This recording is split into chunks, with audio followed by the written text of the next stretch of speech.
Feel like patients just really need to be more advocates of their own health, yet Yes. respectful advocates. You're listening to the What the Gut podcast, where busy moms can come for a holistic approach to health and vitality. I'm Allison, your host, a holistic health and wellness coach. In this space, we'll dive into the intricacies of achieving holistic wellness while balancing the demands of daily life as a busy mom. What the Gut is your haven for navigating the challenges that come with juggling numerous tasks while aiming for a healthier, more balanced life. Join me as we uncover practical solutions to common health hurdles, from managing fatigue to understanding all things gut health.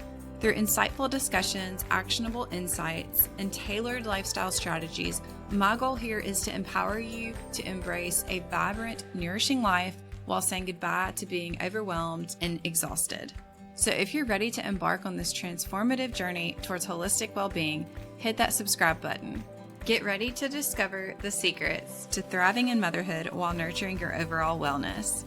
A quick reminder, everything discussed here is for educational and empowering purposes only and is not intended for personalized medical advice. Consult your personal healthcare provider for personalized medical advice. Welcome to What the Gut, where we create our own path to holistic health, one episode at a time.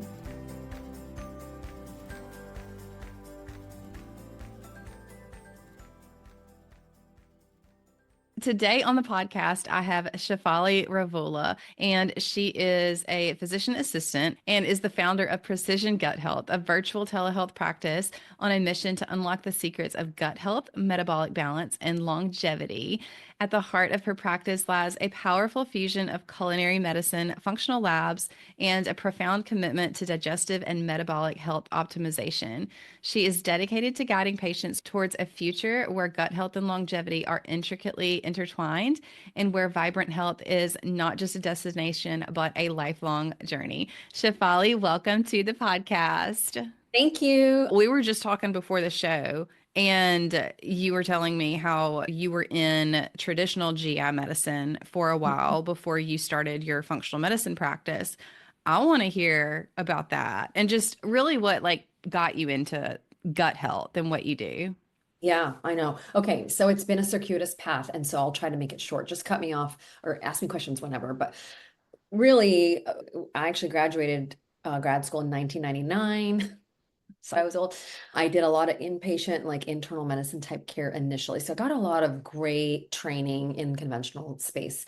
And then I moved to gastroenterology, which was also a conventional space for many years. I had been with them since 2005 through 2020, really off and on. And the time that I was off was mostly because I was wanting to be a stay-at-home mom and my husband could support us. So I was able to be a stay-at-home mom for a good portion of that time. But during that portion of time, I decided to be a cooking instructor.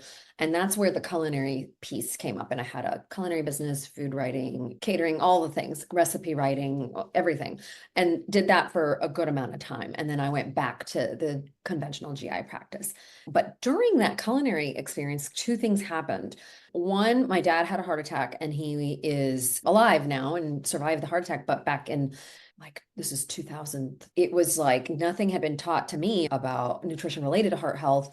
And I was just like, wait, I don't understand. So this took me down a long journey of understanding and learning cardiometabolic health and nutrition and how you can be thin, because my dad is thin, and still have a lot of cardiometabolic issues because weight is only a number and doesn't tell you what your body composition is made up of, but all the other things like stress and all of that that was driving a lot of his heart disease. So that was one thing that happened. And then the second thing that happened was my introduction to functional medicine. And that was actually through my dad's story, because when he came home, when I got admitted to the hospital with this heart attack, I remember stopping at the bookstore to get, I was like, wait, I'm so confused. He's thin, he's vegetarian. Why did he have a heart attack? Out of grad school and Not typical of what you would yeah, hear of yeah, somebody that appears physically like somebody that would be at high risk for a heart attack.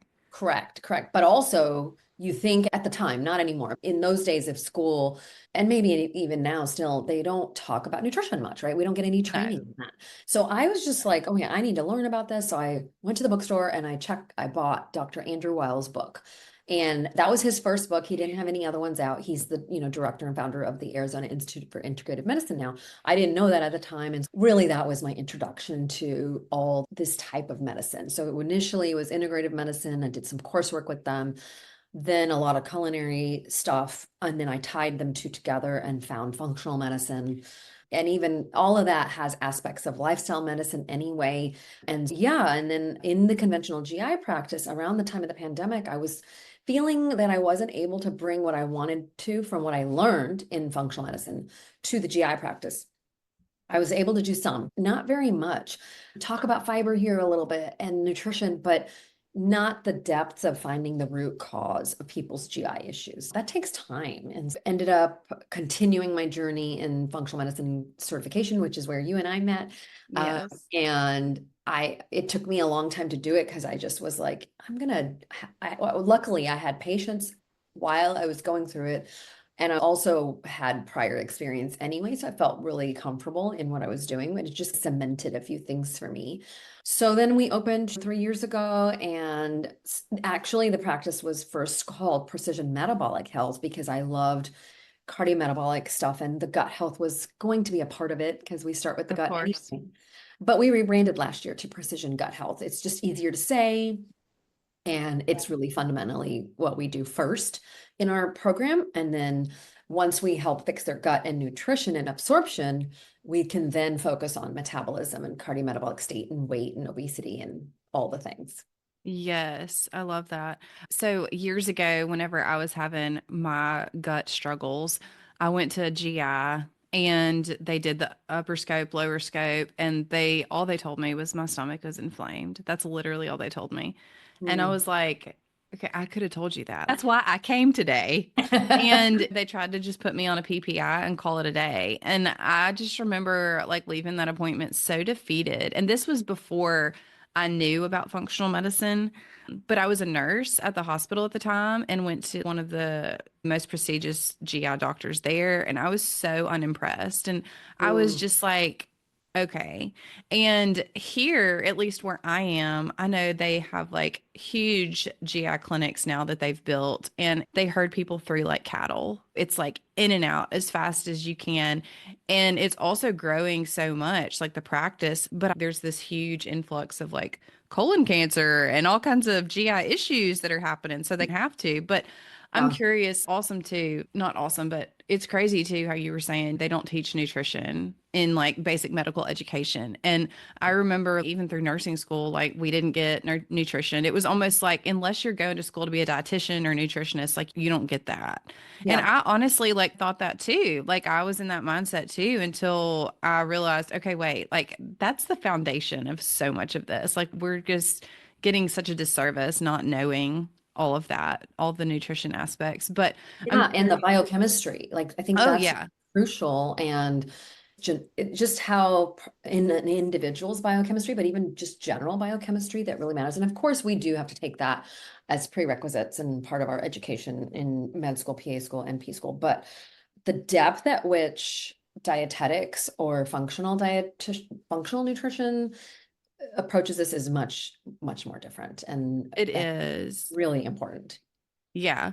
I know like when we were at IFM taking some of these courses, just the depth. And before we hopped on here, guys, like we were talking about boards that we had to take last year. And like we have never taken a test that was that intense. And I'm like, any like a year ago, I wouldn't have known what half this stuff is. It's just wild, but it's crazy just how in depth everything can be in our body. And that we've had the privilege to understand that and go to school to understand that more.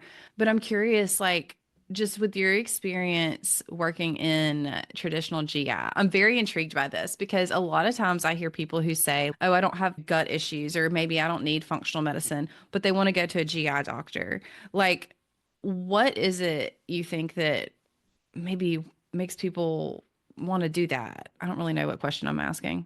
I think I know where you're going because I get this a lot. I think people are really fascinated that I have this conventional GI background. Yeah. And I really want to say that I still absolutely believe in that conventional model for, and we many of us do, where the acuity, we need that, but we Right. also need it for some preventative screenings. And so for endoscopy, colonoscopy, that's really a game changer in terms of cancer prevention, because it Yeah. is not only a cancer preventative tool, but a therapeutic tool at the same time. Because when they're doing a colonoscopy, if they see a precancerous polyp, they don't know until they take it out and put it under the microscope with the pathologist. And so when we have data that if that polyp had sat there for a while, it could have turned into cancer. So this is preventative and therapeutic at the same time. Now, yes, they're very expensive. It's an invasive procedure, blah, blah, blah. But at the end of the day, it's a really great thing and tool that we have for cancer prevention. So I do have one foot in the door still with conventional medicine and conventional GI particularly. And I feel like my role has been increasingly bridging the gap between the two, but bridging the gap between the conventional GI and people that want that holistic approach. And so I do both. Now, of course, I don't do procedures and stuff. So my patients usually have a GI doctor that has referred to me, or they are finding me and not having a GI doctor yet. And sometimes I feel like they need to see one, but sometimes they don't, depends on their age and things like that. But Right. they need some kind of eval. So to answer your question of why would a person go to the GI doctor? Well, two reasons. Either their primary care doctor referred them. So we used to get a lot of referrals from primary care doctors. So these are scenarios where you get a referral from to GI from PCP, iron deficiency anemia that's unexplained, elevated LFTs that are unexplained, sometimes osteoporosis that's unexplained because that's tied to celiac. The Absorption and biopsy, yeah. yes, other than a lot of other things, and certainly the normal. Okay, I've got bad reflux, and my PCP is giving me a PPI, and I still am not better. And that's one reason why somebody would go to a GI doctor. And then another reason, if it's not through that way, I think they've got some kind of symptom like gas, bloating, distension, reflux, etc., that's bringing them to the GI doctor. But I would say more often they're going through their primary care. Are you seeing that, or are you seeing more people going, you're asking more people going straight to the GI doctor? I think no, like everything you're saying makes sense too. I just think of myself years ago and I guess maybe too where I am, like in Mississippi, functional medicine is just not that well known. And Mm, so some people might have symptoms like just bloating, indigestion, things that functional medicine is perfect for, but they mm, go to the GI doctor for it because that's where maybe their PCP sent them or that's all they know to do. And yeah, so I guess it's like when they get there, it's almost like GI can only do so much, but really yes, they need more than a GI doctor. They need functional yeah. medicine. Yeah, and the way you would know this is what I tell people is if you're the patient and you are going to the GI doctor because you have gas or bloating and you don't know about functional medicine, or if you don't even know anybody, and or you can't afford to go to good functional medicine, what I would do is ask the GI doctor. I feel like trusting your practitioner to some degree. Obviously, you want to put trust in them. They are looking out for your best interest, but they have a capacity within the realm of conventional medicine, which is a very root cause approach, but a band-aid approach a lot of the time. So they're going to be like, oh, you've got gas and bloating. Maybe you need a colonoscopy, but maybe not. Let's just try this medicine and call it a day. Or maybe try the low FODMAP diet and call it a day. That's maybe the most you might get. So what I would say is, yeah, it's fine to do those things sort of short term. It's the problem is when you're doing them for a long term, months and months of a low FODMAP diet. No, months and months of a PPI, not ideal. But, Right. and meaning, okay, maybe you do need months and months of a PPI, but you should be asking the questions of why and what is the root cause of my problem? Do you know, doctor, what the root cause of my issue is? And if you don't know, please Right. tell me. What's the plan? Yeah, I see that a lot. Like just going into something blindly. But for example, you were mentioning the low FODMAP diet. So I had to do low FODMAP, but I had to do it for months. But that was because I couldn't tolerate anything else. But I also had a plan and was working with a provider who was functional medicine trained. This was before I was really into everything and knew it. And so I wasn't walking in there blindly. But a lot of Right. times too, it's like even the medication, like a PPI, we know long term that's not great for your gut at all. But if you do have to be on it for a long time, okay, what are you doing in the meantime though to plan to get off of it? Yeah, no, Like that's a great point. Yeah, yeah, with any medication though, but especially GI stuff, just having a plan. And I think you and I both agree that conventional medicine, traditional medicine, like it is such a blessing and there's definitely a time and a place for it. But the way that even you and I were trained originally is with that band-aid approach. So if you go to your GI doctor or PCP about something, like they're not going to give you a functional medicine root cause, what's really causing this approach. They weren't trained in that. They don't know any different. You come there, they're expecting to probably prescribe you something. So don't be surprised if they don't dig deeper. But yeah, the option to dig deeper is something that I want people to know there is that option, right? Like I had yeah. no idea there was the option to dig deeper and to really figure out what was going on for a long time. And to me, that's just so important. But Yeah, and that's what I mean about the box. There's the box of allopathic medicine, but there's also the box of other types of medicines. And what I think I want people to realize is there are lots of other medicinal philosophies Mhm. historically in the world that predated conventional medicine. Conventional Right. medicine is evidence-based, and there's so much emphasis put on that evidence-based because we have the capability to do those studies, and we didn't, like Ayurveda didn't have that. Traditional Mhm. Chinese medicine didn't have that, but they had centuries of experience and healers that were doing what they could. And also, we didn't live as long back then. So Right. we're outliving some of this stuff. And it'll be interesting to see the next 200 years of the way medicine's going to go. But I do think, I guess I don't like people feeling like they're gaslit by a provider. And that includes a functional medicine provider or a traditional Chinese medicine provider. All these philosophies can have a role, Yeah. and we don't all know all of them. And we can arm people with all the options. So I think to your point, like you wanted to know the options. And there are lots of options, and some fit for some people and some work for some people. And it's just, I think a lot of the root cause often is mind body in gut health, and that can be addressed in a lot of modalities, I feel like. And I did Yeah. want to comment on one thing you said is that the conventional trainees even if they had the training that we've had, that you have and I've had in FM, how can they possibly dig into the root cause in a 10-minute visit? Like they just, E- exactly. like I take my first visit is 90 minutes and I've already Yeah. spent 2 hours before.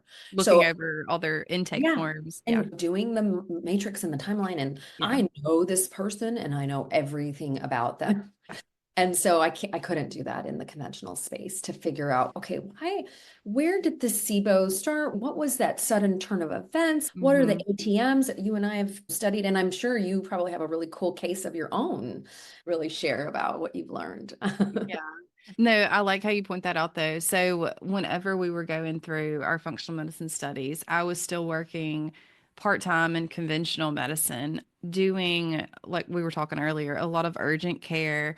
But there was a point where a few of the providers went out on maternity leave, so they wanted me to take over some of their patients, which was fine, but I'd never typically had patients that I managed their medications, right? I just saw people for urgent care, which I felt more aligned with just because the Yeah. traditional system, I just felt really icky about it. So, anyway, all that to say, once I did get these patients where I was going to have to say, let's follow up in this many months or things like that, it like I had already been working in the system, but it blew my mind. All the time I was told, but you can't do that because insurance doesn't cover it, or you can't do that because of this, or you can't do that. And it was like, why did I even go to school for this? Like my hands were so tied.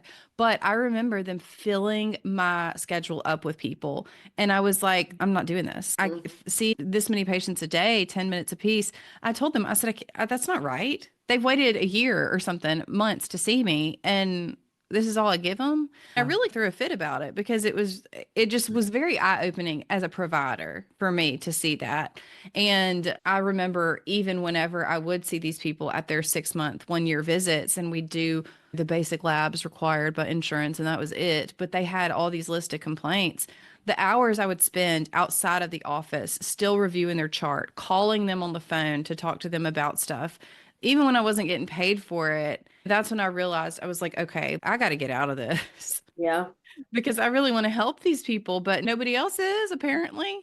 Yep, 100%. I also did 2 years of functional medicine in a urology practice, but right before I opened this, same experience as you, like schedule was so full of spending hours on these people. Doing 8 or 10 a day of functional medicine is That's a lot. and I did find that some of the people, some of the patients were not invested in because they had already felt that cultural shift, that cultural mindset of, oh, I'm supposed to be on a PPI and I'm supposed to be on metformin, or well, that's not a good example, maybe like, these diabetic medications, and Yeah. that's just what I'm supposed to do. And it's this mindset shift. Like people in our country, I think it's maybe our country, I'm not quite sure, we're just in tune to like coming to this expectation of I go to the doctor, I get a medication, I'm doing my job because I'm taking my medicine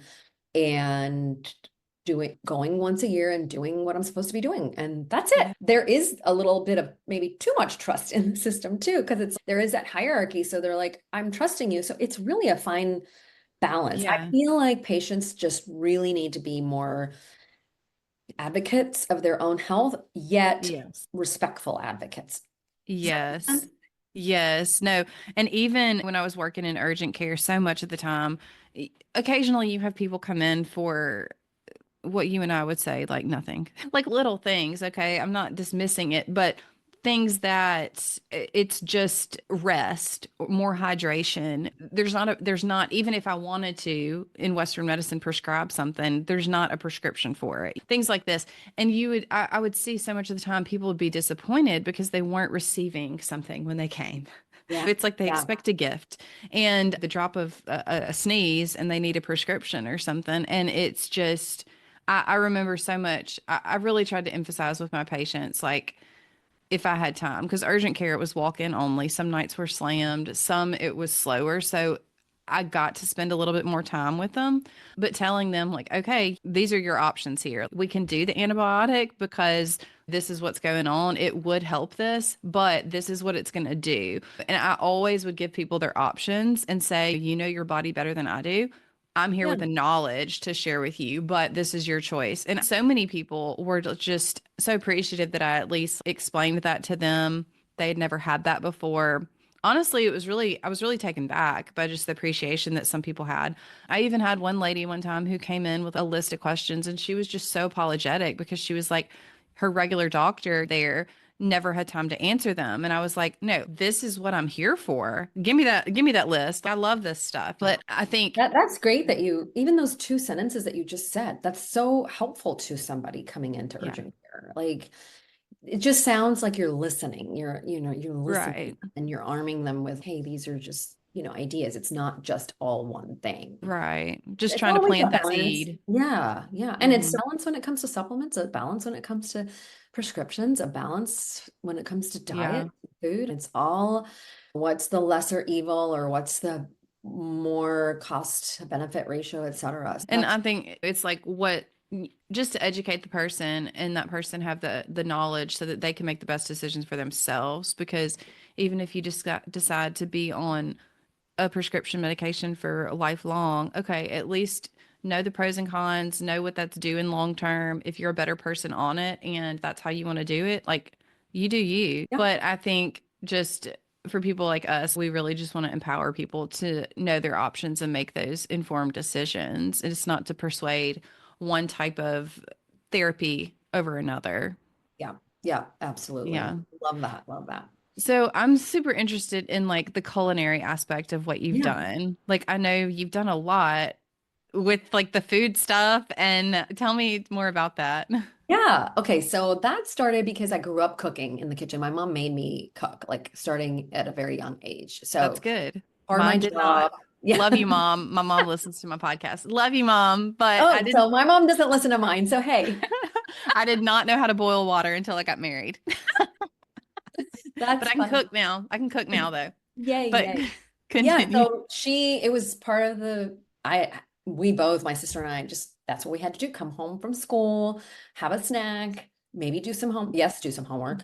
And then before dinner, help out and cook, not clean, not set the table, but cook. And it didn't take long, but those skills they were annoying in the beginning. I Yeah. actually didn't love cooking necessarily in high school, but then I went to college and I would cook a little bit here and there. Not anything fancy, but a little stuff here and there. And Yeah. then grad school, different story. I was too busy. And then post grad, had my first job, and I had a job where I had a really cool schedule. I was working my butt off for 5 months, like taking on call in-house, but then I had a month off. And in that month off, that was dedicated time off, I didn't have children or anything. I immersed myself in Food Network and, and cooking classes. And I just became a self-taught cook. I literally feel like I spent hours and hours every day. And yeah, so then I started teaching cooking classes later on when I became a stay-at-home mom. And I started teaching Indian cooking classes because I felt like they were missing in the community. And I wanted to pass this culture on to my kids too. At the time, I had Yes. my kids. And then that slowly evolved into, oh, wait, all Indian cooking is not very healthy, and I'm more interested in world flavors, and I'm like interested in much more diverse foods.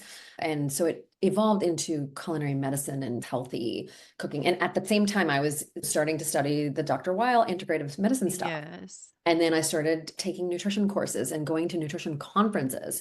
And so that all melded into becoming more healthy type. It's the stuff I teach now in the Food as Medicine Academy, which is available to all our patients and to the public and to providers if they want to give it to their patients.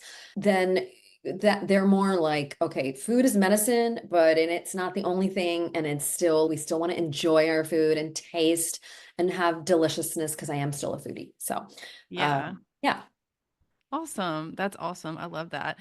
And for the Food is Medicine Academy, I'll be sure to link how to reach out and get that in my show notes too, Awesome. Yeah. for those listening. But yeah, Shafali, is there anything else that you want to share with our listeners today? Let's see. I would love to tell people about our retreats that we do, which I don't Yes, do very please. many. I do very, very few, but I love doing them because it is all about putting gut health and culinary together on a trip. I So want to go. I want to go. Let's go, it's everybody. so much fun. And I did Morocco last year, and it Yes. was Okay. I saw pictures. yes, That was it's just amazing. wonderful. I think part of longevity in life and beyond gut health is a community and like being with people Yes. that you love, whether that's at the dinner table.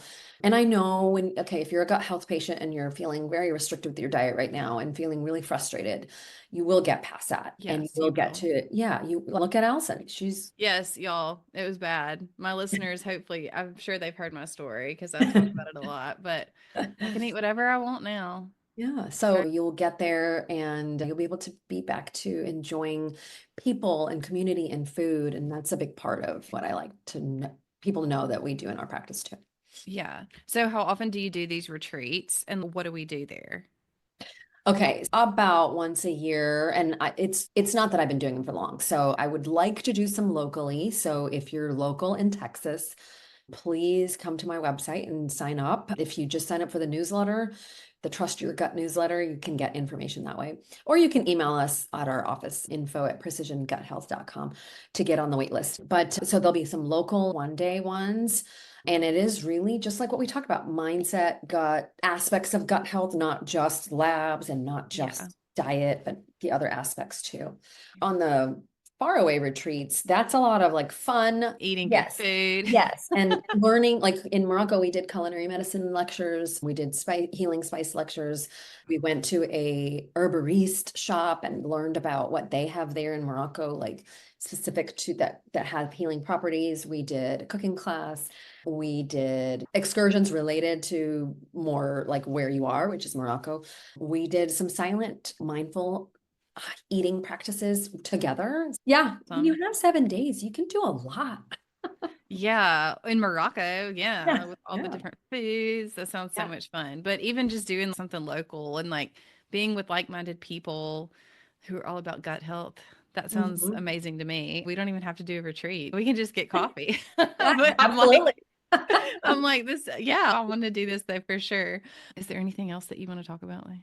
I can't always, there's so much to talk about, but I can't think of anything right now. It's been a Okay. pleasure talking with you. And I'm so Yes. appreciative that you have this podcast where we can deliver this message and help people because I think, yeah, functional medicine can be elitist to some. I think people might think, oh, it's expensive, only can, and that may be true, but there are things that we as practitioners are putting out for as content that is digestible, pardon the pun, Yes. with like our newsletter has a lot of free resources. Our meal Mhm. planning on our website is pretty inexpensive. Those are good starts. And one other thing I would say is I think that mindset of if you think about how much you do pay in conventional medicine, you're still paying a lot because you're paying the insurance company For a in- lot. for insurance, yeah. And if you think about the cost of your visit, if you were to ask your doctor what their cash pay is, it's still, Yeah. remember, your allopathic docs are businesses too. So when they have a lab in their office, they're making money on that lab. When they have an x-ray machine in their office,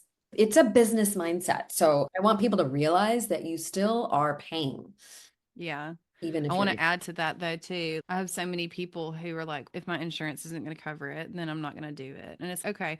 But did you know that your insurance company does not have your best health interest in mind? they're Like, not. nor are they educated on any of this, like health related stuff. Like, they have no idea. They're just people that work behind a desk or something. Yeah. I don't know. And I think all you need to know is the statistic about America being the one of the wealthiest nations, but the sickest nations, Right. like on the list. So that just doesn't We make got to it. wake up, y'all. Yeah. Yeah. We got to wake up. Yeah. All right, Shefali, this has been Thank so you. fun. So fun. So good to chat. Thank you for being a part of my journey on What the Gut podcast. For a deeper dive into today's topics, head over to allisonandwellness.com/whatthegut or find the detailed show notes linked below. Hey, and don't miss out on future episodes. Hit that subscribe button, and if you love this one, please leave me a review. Let's keep the conversation going over on Instagram. Connect with me and stay updated and engaged with my awesome community. Plus, share these valuable insights with your tribe. They deserve to feel as amazing as you do. You can find me at Allison_and_wellness on Instagram. Your support means the world to me. I'm looking forward to our next awesome chat. But until then, stay curious, don't drink too much coffee, keep the vibrant energy flowing, and take care of your gut. Catch you real soon. Oh, and hey, if you're ready to dive deeper into personalized wellness, check out my one-on-one health coaching program at allisonandwellness.com. Let's make your journey to holistic health truly transformative.